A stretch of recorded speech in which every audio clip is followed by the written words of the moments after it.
And now, from beyond our dimension, this is the JeffMara podcast.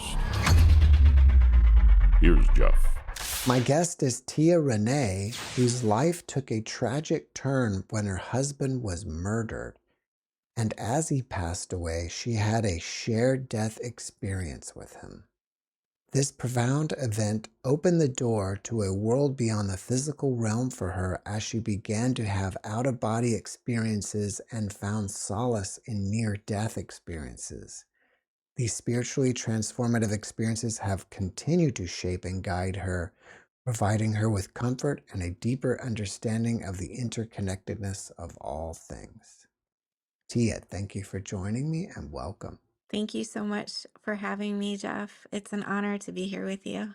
Well, it's my honor to have you as a guest, share you with the world. Tina, can we start with the day your husband died and go from there? Yeah, if it's okay, I had a little bit of a backstory for it to Sure. kind of lead up to it. So I was just a typical American, traditional, brought up in a traditional manner, Christian, going to church on Sundays and Wednesdays, and um, as an adult, I was concerned about what job I had and how much money I could make and the things that I could buy for my kids and keeping up with the Joneses, just very traditional. And I had never had a very spiritual thought in my life, and never thought too deeply about anything. Go to work all week, come home on the weekends and, relax, go do some things, and then start it all over. And about a year before my husband died, I had a dream that I was in this dark city and everything was dark. It wasn't like it was night. It was just like it was dark. And I could see everything fine, but it was dark. And I was sitting in a restaurant across the table from a man I didn't know. I feel like I was on a date. And I felt this deep, dark despair overwhelming, like my heart was black. It was so intense and painful. And I wondered what I was doing there. And then I started to remember that I was married, but I wasn't currently married. And I started to think, wasn't I married? And wasn't I married to a man named Terry? That was my husband's name. And I wondered where he was and what this was. And then I woke up and it was one of those dreams where you wake up and you're like, oh, thank God that was just a dream. Because though nothing terrible was happening in the dream, the feeling of despair was so intense and overwhelming. And that dream stayed with me. This happened about a year before he died. That dream stayed with me in the back of my mind for this whole year. And one day I was laying on my bed, on my back, talking to him, and I said, have you ever had a dream that just won't leave you? And this was a couple weeks before he died. And you can't stop thinking about it. And he said, yes, he had had a dream recently where he dreamed about religion. It was a dream about Jesus and Santa Claus and Christmas. And he was an atheist. He did not believe in Christianity. I was always trying to get him to go to church, but he was an atheist. So I found that was very interesting that he was having a dream. And he said, it made me think maybe there is something to religion. And so fast forward to the day that he died, we lived in Las Vegas at the time, and we were out on the strip, and we had some family come in from out of town, and my parents were watching the kids for us. We got a room on the strip, and we're spending time with my brother and his wife, and they had a room in the same hotel. And we spent the day with them, hanging out, drinking, having a good time. And then my parents decided they were going to head back towards the house, and we came back up to the room so I could grab the boys and hang out with I had two little boys at the time, and we could be in the room with them. And I felt bad because I had been arguing with my husband a little bit all day. We had just found out that my dad had stomach cancer, and I was under a tremendous amount of stress, and I was sort of taking it out on him, and I felt really bad about it. So I said to him, "Why don't you go back out with my brother? I'm sorry." I gave him a hug. I said, "You have a good time." And so he did, and he left, and um, I decided to go down to the oxygen bar in the lobby or of the hotel and have some oxygen because we had been drinking, and I thought that would might make me feel a little bit better the next day. So the boys and I went down there to the oxygen bar, and my sister-in-law, we was sitting there for a little while. My sister-in-law comes up behind me, and she's got her cell phone. And this was in 2003. I didn't have a cell phone at the time. She had a cell phone, and she said, "You have to go right now." My brother was on the phone with her and told me that Terry had been hurt. And I thought, oh, maybe, and he had a little bit of a temper. And when we were younger, he got into a couple fights. So I thought maybe he had gotten into a fight and hurt his hand, something like that. And so I'm on the phone with my brother, and she's ushering me quickly to the door. She's got my boys. She's going to take care of them for me. And I'm talking to my brother on the phone, and I ask him, "Is he okay?" And he said, "I don't know." And that's when I knew there was something a little bit more intense happening. So I got to my brother. I found him. We were sitting outside the casino across the street from where we were staying, and I was sitting on the curb. I could see the ambulance off in the distance, and there was no one around. It was like a vacant area. Um, I could just see the ambulance parked over there, and I didn't know where my husband was. And my brother wouldn't tell me anything about what happened, um, just that he didn't know that if my husband was okay. And so I was a little frantic. I didn't know how he didn't know if my husband was okay. Like, you must know if he's okay. Um, so it was like a big red flag to me that he was not okay, and my brother couldn't tell me that. And so I saw the stretcher come up, and my husband was laying on the stretcher, and they were running with him and pushing him quickly. And I ran up to the paramedics, and I was frantic, and they were preventing me from approaching my husband. And they said, "You can't come over here. You can't ride in the ambulance. You're too frantic." I don't remember the exact words, but they wouldn't let me come because I had too much, I was having like anxiety or panic. And they did not want me in the ambulance. And I understood that. I took a cab, and my brother rode in the ambulance. And we got to the hotel, and we waited for hours and hours and hours.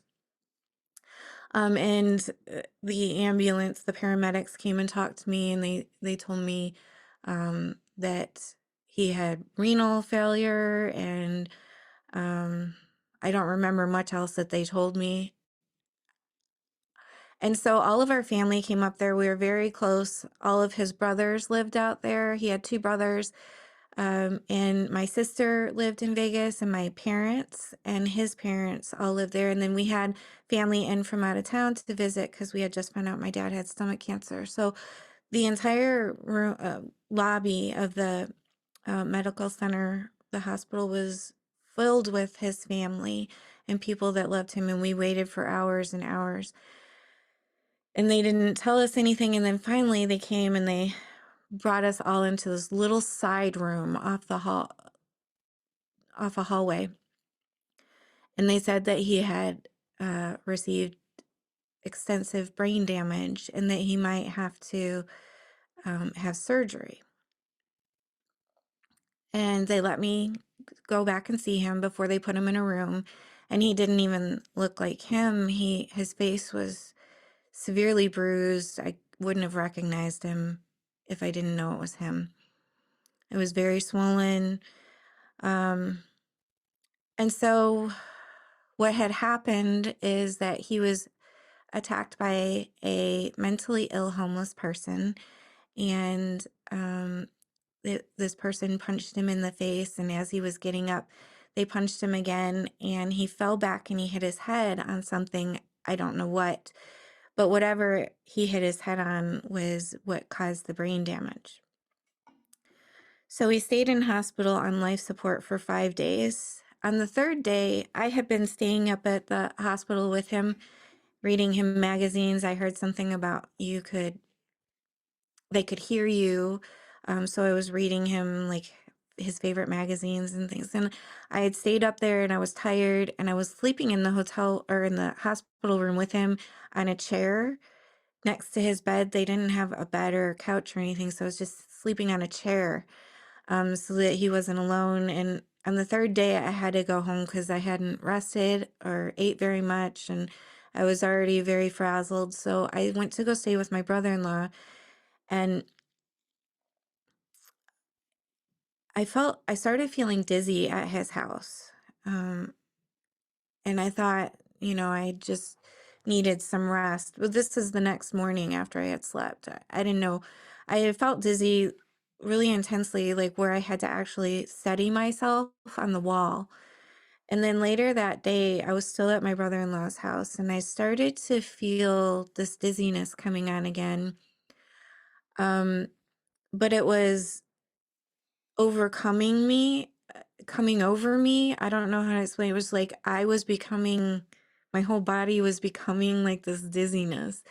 And the TV was on and it started to sound like everything was coming through a tube or a tunnel. Like, when you're a kid and you talk through like a tube to your friends or something like that. It was a little echoey. And then there was like a circle of clear vision. When I looked at the TV, there was a circle of clear vision, and then everything spread out to the sides, like spread back around the circle, kind of like um, in Star Trek or something. When the ship takes off and the stars kind of blend back, they turn into lines. It was like that. I didn't feel any motion or movement or anything like that, but it looked like there was movement. It looked like everything was just smeared back around this clear circle. And I felt like I was dying. I felt like I couldn't breathe anymore. And my consciousness started to shift. And I actually became him. My consciousness went to his body, in his body. And it flickered back and forth. I was in both places at the same time, in my body and in his body.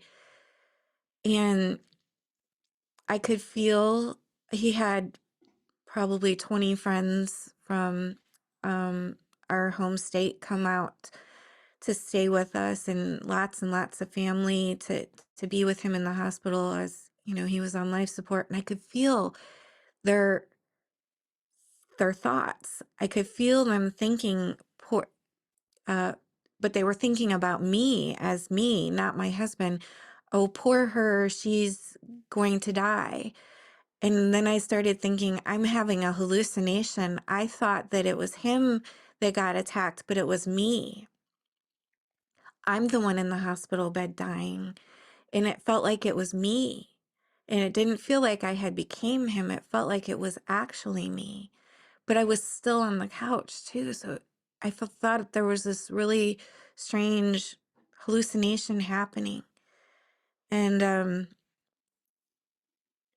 then it ended. And I didn't go anywhere with him.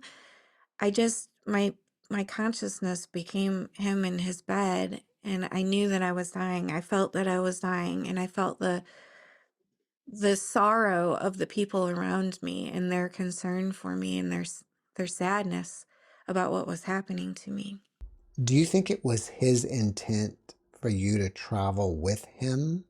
Like he was showing you where he was going? Or do you think it was just due to your relationship and your love for him that you spontaneously were attached with him on this journey? I think it was a combination of both because we had such um a strong love and a strong bond, and he knew how badly this was going to hurt me. I think it was a combination of both. Probably my soul wanted to be there with him, and his soul wanted me to be there with him also. In my opinion, it appears you were traveling through a tunnel, perhaps with him. Do you think at that point he left and he was gone, even though maybe his body was still alive? I feel like that is the point where the death actually took place. Even though he did stay on life support for 2 more days, his body was different, and the energy in the room was completely different. When you walked in, even though I wasn't spiritual in any way, I never, thought about energy of our bodies or anything like that. But when you walked into the room, it felt empty. Whereas before, it felt like he was there. So yes, I do feel like he was possibly traveling through a tunnel, and I was just kind of envisioning it from the place that I was. Even though I didn't go through a tunnel with him, I feel like I saw it. Between the experience and then seeing his body afterwards, did you put it together that he had already left? No, I didn't know anything about a shared death experience or uh everyone told me that I was having panic attacks and they prescribed me medication. And so for many years, that's just what I thought it was. Until I think it was on your podcast, I saw someone a couple years ago, just a couple years ago, that had a shared death experience. And it dawned on me that that's probably more likely what my experience, not probably more, definitely what my experience was. 'Cause I've had panic attacks and it wasn't anything like a panic attack.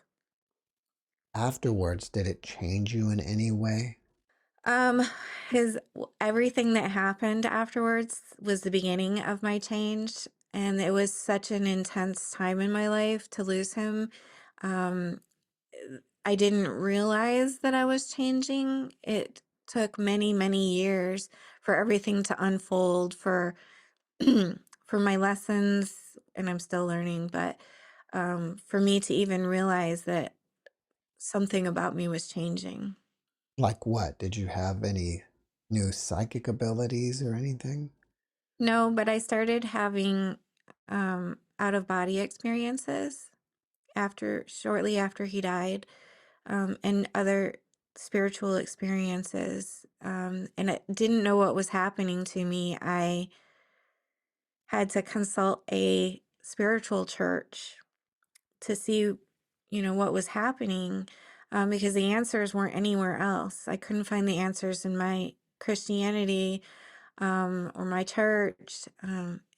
Everybody thought that it was stress, but it wasn't. It was actual experiences that were happening to me. Um, and I believe with all my heart that he gave me those experiences because I was like my dream. I was in the deepest despair ever. It was like I was in a living hell realm, and it was like my heart was blackened just like in my dream. And I had a dream after he died of him, with I think it was the day after he died, and he turned to me. I was sitting with Penn and Teller in my dream because I lived in Las Vegas. And this was actually the time when Siegfried and Roy, one of them got attacked by a tiger. I remember that. And we were in the hospital at the same time because I think it was Siegfried. I don't remember which one it was, but the one that didn't get attacked walked by. He would walk by our room every day and nod and smile. And he bought us pizza one night, and he Mm. was very, very nice. But it was at that same exact time. So in my dream, I was with Penn and Teller, and one of them turned their head away from me, and my husband's face appeared on the back of his head and said, "I'm so sorry. I'm so sorry." And his face was in distraught and pain. It was twisted, like painful. Um, and so that was my very first like experience. And it was a different kind of dream. It felt like it was actually him in the dream, it didn't feel like a dream, if that makes sense. Hmm. It felt like a visitation. Like I felt his actual presence. And then a couple days after his funeral, I don't remember how many days, I went back to stay at my house and I couldn't sleep in my room anymore. And so I was sleeping with my son, my 3-year-old son, on his bed, and he just had a little twin bed. And I woke up in the middle of the night. Instead of laying on top of the bed, I was laying with my back, I guess, to the vertical side of the bed, up and down here. And I woke up and the room was glowing in this beautiful golden light. It was in the entire room. And around the doors, I could see a bright gold light coming through the the cracks around the doors, the closet doors and the hall door. And in the light inside the room, it was glitter was floating everywhere. Um, and it was like the dust that you see in a sunbeam. It was just glitter everywhere, sparkling. It was so beautiful. And I knew for certain that it was my husband. I knew for a fact. I could feel him there. And this was when I consulted with a spiritual church, and I didn't know what an out of body experience was. And they said, "You had an out of body experience." And I went home and I started researching. I had just gotten a computer about a year ago, way back in the day, and I didn't really know how to use the internet well, but I just started searching like different terms, and I found, I think it was on Yahoo or something like that, a group of people that had out of body experiences. And then it sounded similar. And then I started going to Barnes and Noble or Borders, I think it was, and buying all the spiritual books I could. And I bought a book by Dr. Moody called Life After Life, and I read it. And it was about near death experiences. And in the back of the book was Dr. Moody's contact info. So I contacted him and I didn't really expect anything, but he reached back out and invited me to his home in Alabama. And so in March of 2004, I went to visit him and spend a day with him. And he took me to the third floor of his house. We spent a lovely day together, and I walked with his assistant around outside. It was just an amazing day. I think I cried the entire day because it was very shortly after my husband had passed in October of the previous year. So I don't even know how many, I think about 6 months. Um, and so I think I just cried all day. Dr. Moody is one of the most kind and patient people that I've ever met. He was incredibly pleasant and caring and loving. And he took me up to the third floor of his house where he has a psychomantium, and he allowed me to sit in his psychomantium. And I didn't have an experience there at Dr. Moody's house, but I made a makeshift psychomantium in my bedroom since I couldn't sleep there. Let me stop you for one moment. What is a psychomantium? Um, Dr. Moody's psychomantium is a mirror that is angled in a way that when you sit in front of it, there's no reflections, and you sit in a dark room with a very just a tad bit of lighting so that it's not completely dark. But so when you gaze into the mirror, there's no reflections. You're just seeing like a dark reflective surface.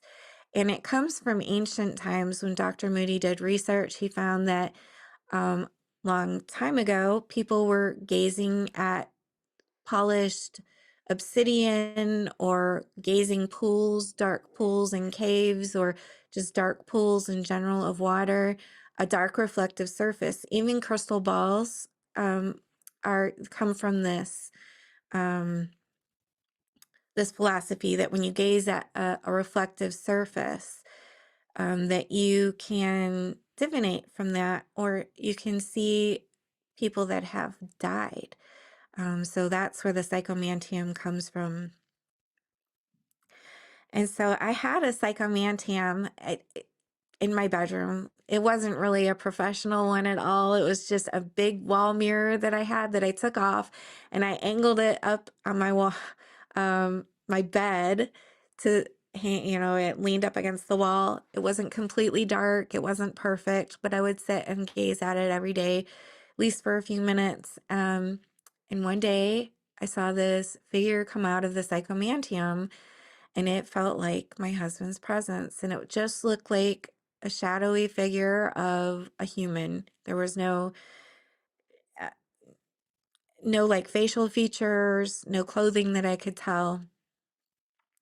And it came out of the psychomantium and hovered over me, and it reached down and it stroked my arm, and I felt it, and it gave me goosebumps. And then it went away. It was very brief. And I continued to have near-death experiences. I had one, or out-of-body experiences. Sorry. I had one where I was laying in bed and I heard voices, and I thought my dad was bringing my kids home, because they had spent the night over there with my parents, and I heard footsteps and voices coming up the sidewalk outside my front door, and I was trying to get up and I couldn't move. So I had sleep paralysis, and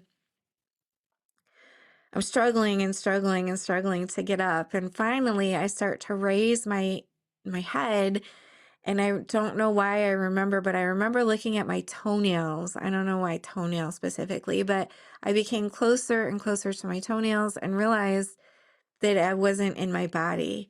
I was lifting up out of my body, and I heard the voices then say, they either said, and they said it in a very excited tone, like they were super excited. They said, "She's out or she's up." I don't remember exactly which one. I don't think I heard them clear enough, but it was one of them. She's out or she's up. And I heard them running towards me. I heard their footsteps, and they ran down the sidewalk, through my front door and to my bedroom door. And when they arrived at my bedroom door, then I slammed back down on my body. So I didn't get to see who they were. But it sounded like my grandma's voice, who had recently passed at that point in time.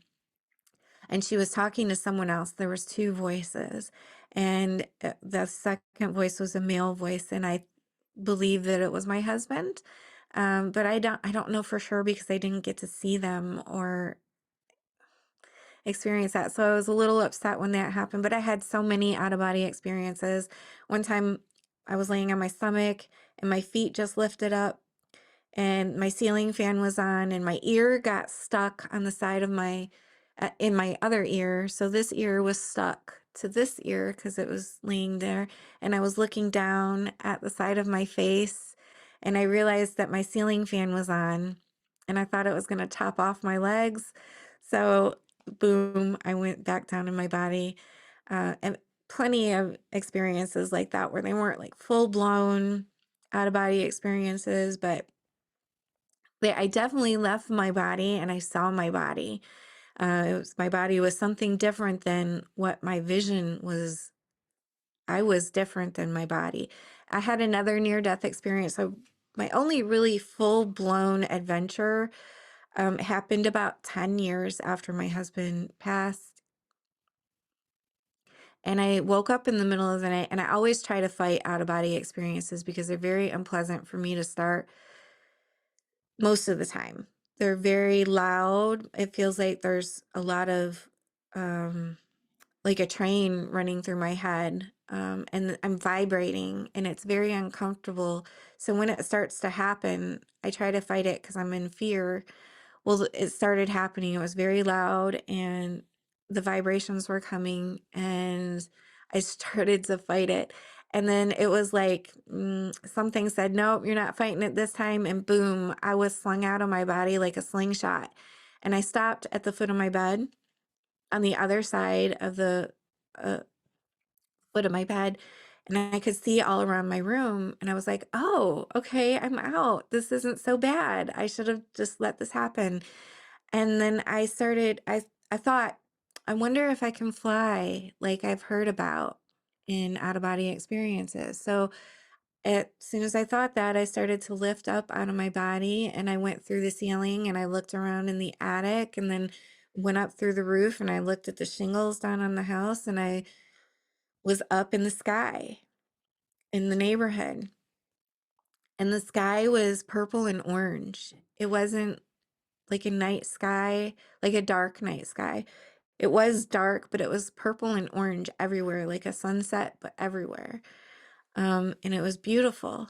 And I thought, well, let me go somewhere. And so I just started flying around. It was like being in a roller coaster and um, looking at houses. I don't remember there being anyone there, any life that I could see, like human life or anything like that. There was no movement. It was just me flying around. It was almost like I was in a still frame of the past or the future, is what it felt like, a different time, a still frame of a different time. And I was flying around, and then I saw this skyscraper off in the distance that caught my interest, and I wanted to check it out. And so I started heading out for it, and I hit like this wall. I couldn't go any further. Um, it wasn't like I was hitting a physical wall. It was just like I couldn't go any further. And then, boom, I was back in my body. I wasn't pulled back or anything like that. I was just instantly back. Are you still having the OBEs today? The last one that I had was 5 or 6 years ago.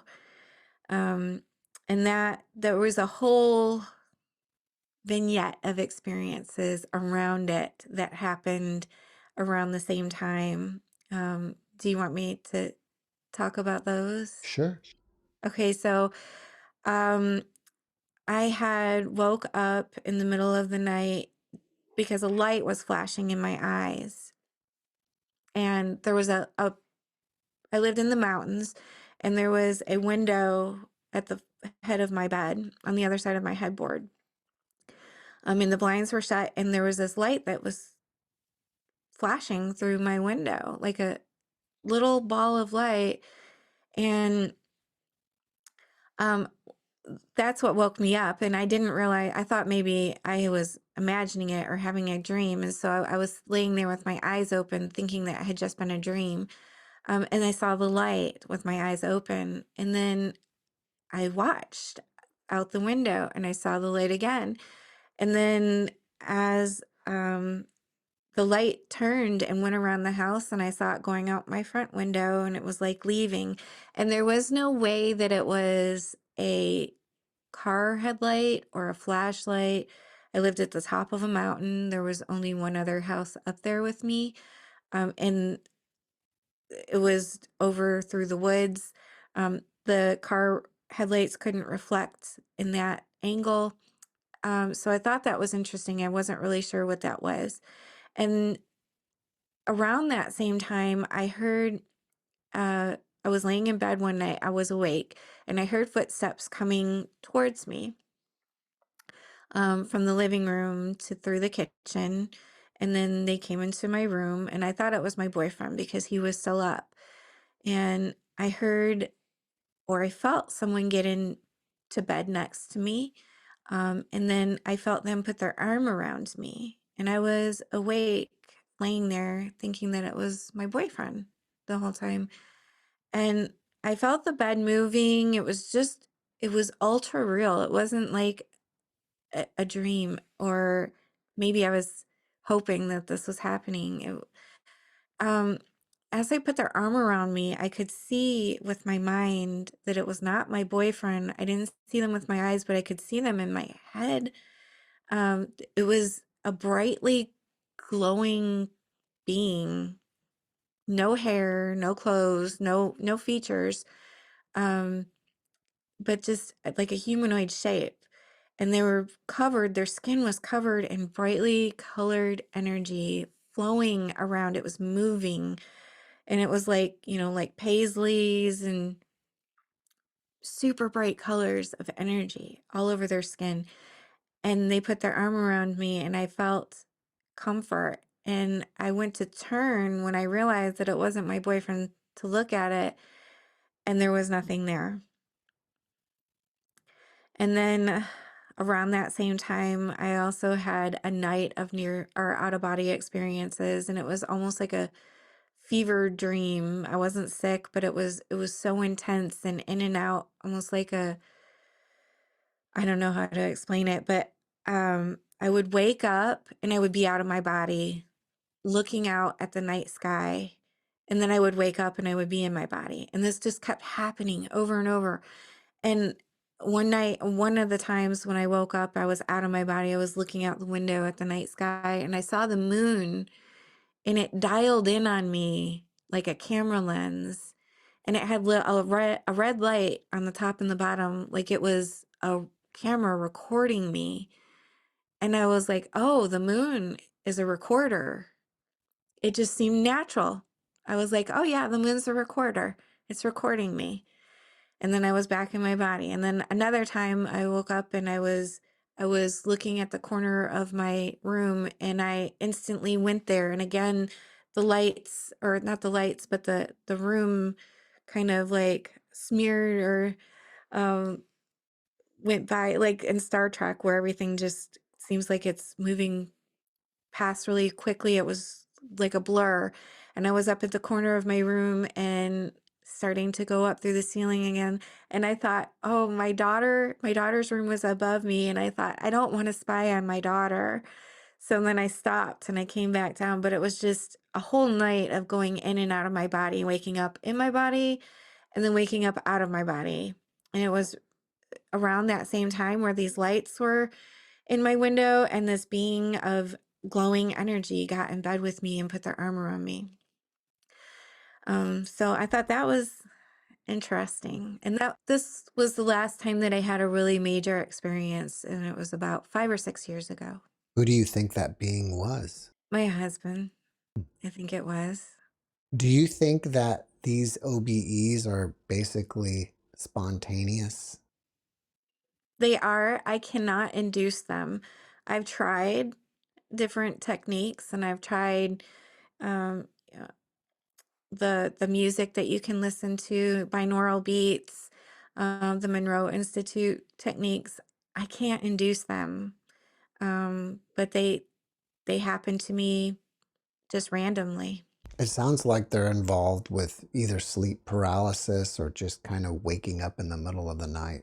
Yes, probably 99 or 90% of them are involved with sleep paralysis or waking up in the middle of the night. At any point, whenever you're leaving your body, do you ever hear a pop? When I was my full blown experience, it wasn't like a pop, but it felt like a pop. I didn't hear a pop, but it felt like a pop. It was like someone slung my consciousness with a slingshot and it was like pop. But yes, I didn't hear it, but it felt that way. Let me just take you back to the beginning for a second, and I want to go back to the dream. So, in the dream, you were there with somebody else, not your husband, right? Yes, that's right. And you were sad because in the dream, maybe your husband was gone. Yes, it felt like I was living a different life where my husband never existed. And I was remembering, wasn't I married? Like in a different life. It was like the dream life was the real life. And then I was remembering my real life as a past memory or a dream. Does that make sense? After all this has happened, is that still how you analyze the dream? I feel like it was a premonition. I feel like it was a splice of the future, um, where, I would go out and date and meet new people. And I felt this deep, dark despair at the same time. But it was like I was plopped into that situation, just, dropped in it without knowing that my husband had died. So the despair was new. So I think it was, yeah, a premonition. Tia, after watching this podcast, people may want to reach out to you and ask you questions. Are you open to that? Sure. Yeah, absolutely. They can email me at Tia Renee podcast at gmail.com. And I also have a YouTube channel just called Tia Renee, TIA Renee. If they want to reach out to me there as well. Oh, that's great. I didn't even realize you had your own podcast. I do similar to what you do. I interview people who have had experiences. Oh, okay, fantastic. And the videos are on YouTube? Yes. All right, perfect. As being a podcaster, has it changed you in any way? Yes. My podcasting has changed me rapidly. I've only been doing it a couple months. And a couple months ago, I had a calling to do it, and I never had a calling before. So I feel like it is a huge purpose of mine, if not maybe my purpose. I think it is my purpose. But the people that I've met have changed me significantly. I've met the most incredible, kindest, loving miracles here on this planet. People that have seen things that uh, are unexplainable, that have experienced things that no one else will ever experience. Because I believe each one of us is unique. And our religions and our beliefs, our spirituality, everything is based upon what we've experienced in our life. And we're all in exactly the same or the right place that we're supposed to be at. And so one person's near-death experience is never going to be the same as another, even though they have similarities. They're never going to be the same. And that's because of our belief system, our experiences, we're going to experience things in a unique way. But so to meet people that have had these spiritual experiences, which I think are gifts to the world, to help wake us up, is just an incredible experience. And I can actually feel people's energy coming through the computer. Um, and I've worked on the computer for many years. I'm a professional. I have a professional job where I do meetings with people on the computers and things like that. And I've never felt anything like it before. And it's opened my mind to a lot of things that I wasn't familiar with, or that I didn't know very much about. And so with all of these gifts that everyone has to contribute, we can really come together and learn so much more about reality and who we are. And so, yes, it's definitely changed me. It's funny that you say that because every now and then feel like I get some sort of sense of the person just talking to them through the internet like this. For me, one thing I didn't realize before starting this is, in a way, this has become my own personal spiritual journey doing these videos. Would you say it's the same for you? Absolutely, yes. I have gained so much from their stories and from getting to talk to people one on one. It words can't even describe. It's been an intense blessing for me. And yes, yeah, I like that you said that because you've put into words what I've been thinking and just haven't put into words, that I continue to grow spiritually with each experience with someone, with each conversation. I gain so much more than what I had before I discussed or sat down and talked to them. Yeah. All right. Well, before we wrap it up, can you leave us with one last positive message? I don't believe in death as we are taught in religion. I don't, even in just society. Um, I don't believe that we're sent to an eternal hell where we're punished. My husband died an atheist, and I know that he is not suffering. I know that he wasn't sent to a hell to be punished. And I know that he still exists. I know 100% certain, with certain, I know with 100% certainty that he still exists and that he still watches over us, and that I'll be with him again someday, and I'll be with all my loved ones, and so will everyone. Tia, thank you for your message and thank you for being my guest. Thank you so much, Jeff. Thanks for watching the JeffMara podcast. I really appreciate you. Another way to show support is through YouTube memberships. And if you do, there are loyalty badges and other perks depending on your level of membership. All you need to do is click the join button underneath the video to find out more. Thank you for your support.